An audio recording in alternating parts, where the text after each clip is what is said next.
Welcome to Truth and Transcendence. You can find all our other episodes on truthandtranscendence.com.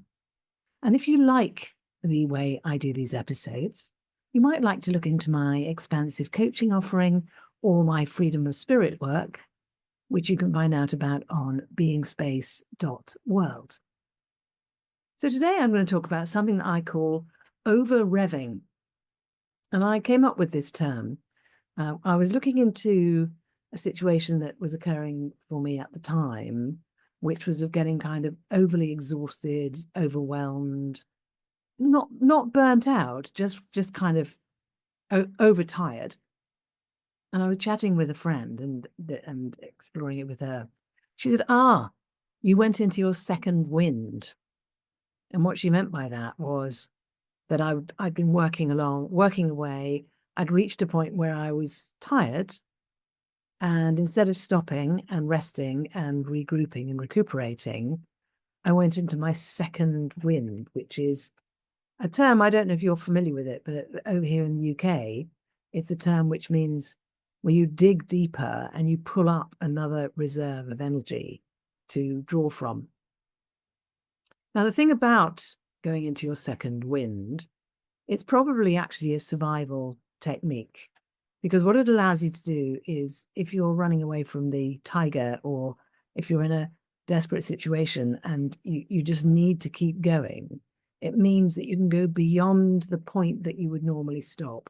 You can go beyond the point where you're actually tired and pull another piece of energy in and use that to keep going. Now, this is actually originally designed to be used in emergency situations, not to be used as a lifestyle. But unfortunately, a lot of us have got into the habit of using it as a lifestyle. Why would we do that? Well, partly because when you go into your second wind, you can actually get maybe 10, 20, 30, 40, 50% more productivity achieved in the same period of time, or within the same 24-hour period, because you're actually resting for less of it. You're not relaxing, hanging out with your family, going for a walk, dancing, sleeping, cooking, having fun, whatever else you might be doing, which would actually help you to restore yourself, ready for the next day. And also because we're in such a progress-oriented and outcome-oriented culture, that we think that more productivity, more performance is better than less. The problem with it is, well, there are several problems with it, but one of the problems with it is that the second wind is we're actually digging into our energy reserves. And our energy reserves are there for a reason. It's a bit like in the old days, in the car, there used to be a reserve tank, whereby you'd get to the bottom, you almost run out of petrol in the main tank, and then the reserve tank would click in and you'd use the fuel in there. But the point was, you had to keep the reserve tank full up, because otherwise, if you ran out of petrol in the main tank, there'd be nothing there. And so when we go into our second wind, we are using up the reserve tank, which means it's no longer full, which we need it to be full for those situations where we become ill, or when there's a crisis or an emergency or something, and we need extra resource to deal with it. And recovering from simply being tired is relatively straightforward for our system, but recovering from having no reserve energy in our tank, as it were, is much, much more difficult. And in fact, almost impossible for many of us, because along with the habit of going into our second wind is the habit of resting just enough so that we can then function. And what that means is we're constantly running on relatively empty. And that's not good for us. That's bad for the system. It's stressful for the system. It creates a psychological fear, because on a subconscious level, we know we're putting ourselves in danger when we do that. So that's going into our second wind. So how that relates to the over-revving.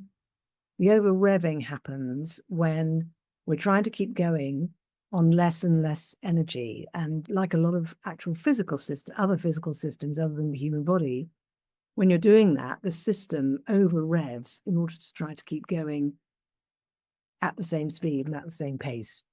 And the over revving actually uses up the remnants of the energy even faster. And it reminds me when I was a child, we'd be running around outside in the sunshine, playing and having fun. And the adults would say to each other, she's overtired. I remember adults saying this to each other about me. Oh, she's overtired. And I remember being there playing it. Well, how on earth can you think I'm tired, let alone overtired? Can't you see I'm running around having a wonderful time? But they were able to discern something that I wasn't aware of, which was that I was actually running on fumes and that my behavior was becoming more, had a slightly frenzied edge to it. And you'll have seen this in children. You also see it in children who are keeping going because they're on a sugar high. So what they're doing is they're actually depleting their energies, but they feel energized. And so they keep going even more. And then they deplete themselves even more. So I would find myself sent indoors, lying down, resting, when I felt like I wanted to be outside. And it was really annoying. But actually, that's exactly the same as the over-revving that can occur now as an adult. So something that I've understood from all of this and learned from all of this is just because we can go into our second wind doesn't mean we necessarily should do, because that's there as a fail-safe for emergencies. It's not there just to be used the whole time. It's a bit like having a deposit account in the bank. The purpose of the deposit account is not for us to dip into anytime we fancy going out for a drink or want to buy another outfit, something like that. It's there as a reserve for when we need a reserve. So over-revving and going into our second wind are to be watched out for. And if you have any of that kind of habit, how do you know you've got that habit, by the way, if you've never thought about it? Well, one way you know you've got that habit is because you never feel completely rested. When you wake up in the morning, you don't feel completely refreshed. And you find that things rub you up the wrong way or irritate you or upset you, perhaps more so than they ought to, because you're running on fumes. So these days, it's unusual to meet somebody who is completely well-rested, fully resourced, fully restored. And people who are like that stand out. They seem younger than they actually are in years. They seem calmer. They have more equanimity. They often seem wiser. They often seem more humorous. They seem to be having more fun. And often they make better choices because they're playing with a full deck. They've got the full energy that they need that's been given to them as part of their design.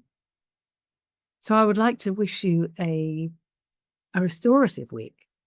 If you're able to find time and space to perhaps rest a little bit more, to perhaps give yourself the space to catch yourself before you start going into your second wind and over-revving, then I wish that for you.